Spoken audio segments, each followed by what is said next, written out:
Welcome back to another week. My name is Derek, and today we're going to be going over some of the videos that you might have missed out on last week, along with some of the new updates and things with the website. So let's get started.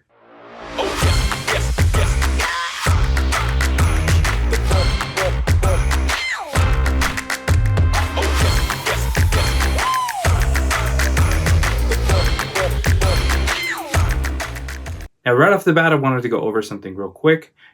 You may have seen the notice about the iOS 26.2.1 Diagnostics issue. It has now been resolved. We want to make you aware of a recent temporary issue affecting Apple device diagnostics related to the release of iOS 26.2.1 on January 27th of 2026. For a short period, we had many customers with concerns about not being able to use Apple's diagnostics systems and not being able to calibrate.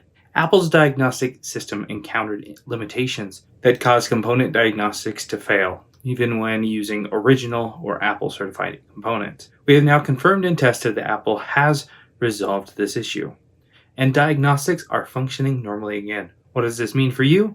That iOS 26.2.1 is now safe to use for diagnostics, and through Repair Assistant, battery and display repairs can be verified as normal. No downgrade is required. This issue was limited to Apple's diagnostic system and did not affect the performance or reliability of any installed parts. If you have any questions or notice anything unusual, our team is here to help. Now, if you missed out on any of last week's videos, I covered several different iPad repairs, including an iPad 10 that wasn't charging. So we go through the process of diagnosing the issue with the USB-IC, including what to test, what to look for, and other potential issues that might arise. I also covered how to replace the batteries inside of AirPods. They're tricky little batteries in tricky little headphones, but I go over in detail the process without skipping a step, as AirPods do age out and those batteries do need to be replaced in order to keep using them. So check out that video if you haven't already.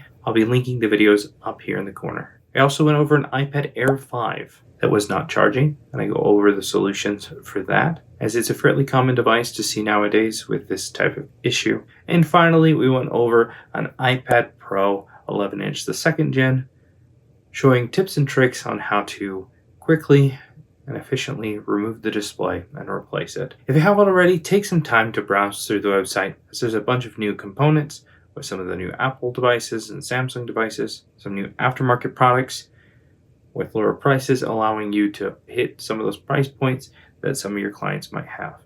If you have any questions, leave them in the comments below. If there's a specific repair video that you'd like to see, comment it down below as well.